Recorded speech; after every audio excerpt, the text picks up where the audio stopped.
Hello guys, and welcome back to Sensei Ivan channel. How are you doing? Did you learn new tricks, huh? Today I want to teach you how to do a dashvault and a lot of different variations, so maybe it will be helpful for you to teach other kids and for yourself. The more you know, the better you as an athlete. Let's start with dashvault, how it looks like. You're running, you're jumping, your legs going first, your hands behind you, supporting your butt to not hit your tailbone on the concrete. Let's start with step number one, with sitting position on the ground. Step number one, we're going to start with the dash position. So feet off the ground. We're going to teach kids how to use the abs and the body position in the air. So in the air they will be in this position, not exactly, but we're going to use the hands to lift the bum up and kick the legs out. If you've been training on the soft equipment, you know that kids like to jump over the obstacle and land on the bum. But if you're teaching in a parkour gym where it's on the wood equipment, most of them probably will not do that. It's so scary to just jump over because you're afraid to hit your bum maybe or scratch your back on the edge of other side of the block. That's why it's so important to do like a keep up from the sitting position to the table position. In exercise number 2, I will suggest you to start with your sitting position on the block, lift the legs up and push off from your hands. As a coach, it will help you to see if kids have a strong core muscles and ab muscles to keep the legs up. Number 3, let's talk about how to do the first jump. I always suggest to teach them first jump on the block and get used to stepping on it. If you teach them already how to do speed vault and side vault, or that's called two hands vault and step vault, depends in which country do you live, we have to teach them completely opposite body position. Instead of the hands first, we have to teach them how to bring the feet first. In this case, they need to know how to bring their legs on the block before their hands. Find a block which they can jump on it and after place their hands behind it and step out. My suggestion will be to keep the obstacles below the waist, even sometimes below the hips, depends how strong is your athlete. Do a jump or step on the block like a safety vault, but instead of placing your hand on the side, place your hands behind you. After this, better to start teaching them jumping over the block, because most of the time when we do the vault, our goal is to get over the obstacles. We don't want to land on the top because we will block it. After then they learn how to jump over, they can start learning how to tap the block behind them. Do not be afraid of that.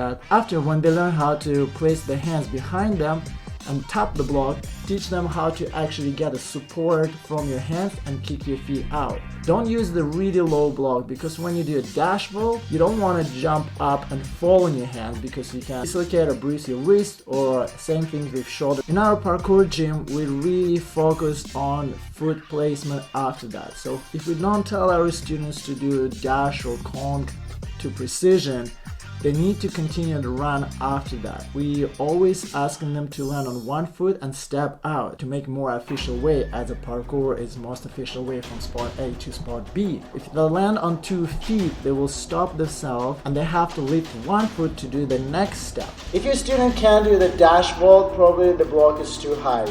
So make it shorter, or the other way, if you have a wood block, teach them how to do cheat dash. I hope your students already know how to do speed vault or lazy vault. Teach them to do side vault, or the other version of cheat vault, it's a speed vault to dash.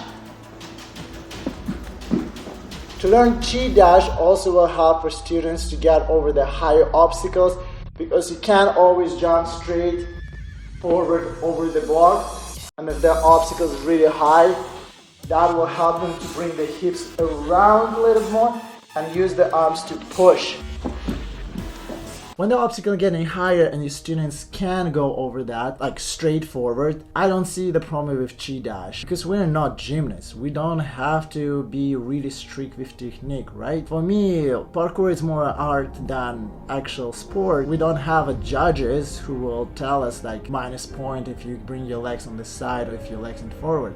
Our goal is to get over the obstacle as fast as you can and do not hurt yourself. So if you go slightly cheat version like sideways and put your 2 hands on the end to push off, you supported your tailbone for crashing to the cement wall. Okay, one of the variation which we can do is underbar dash. I would suggest to start with underbar safety vault first to understand where is the foot have to go first. It is better to explain them why they need to know all steps before they're doing underbar dash. So if they're training outside, there's no soft blocks and they're not sure if they can do that, you need to know progression. One of the progression will be underbar safety vault. After when you make this one, let's practice your dash. So you need just a little bit more power for kick out from underbar technique. Don't extend your legs from underbar straight away. Try to kick them out, but keep your legs slightly bent. So when you place your hands behind, and you will direct your push by extending your leg, and you had an extra push and a longer jump after that. Now let's talk about 360 variation. So 360 dash.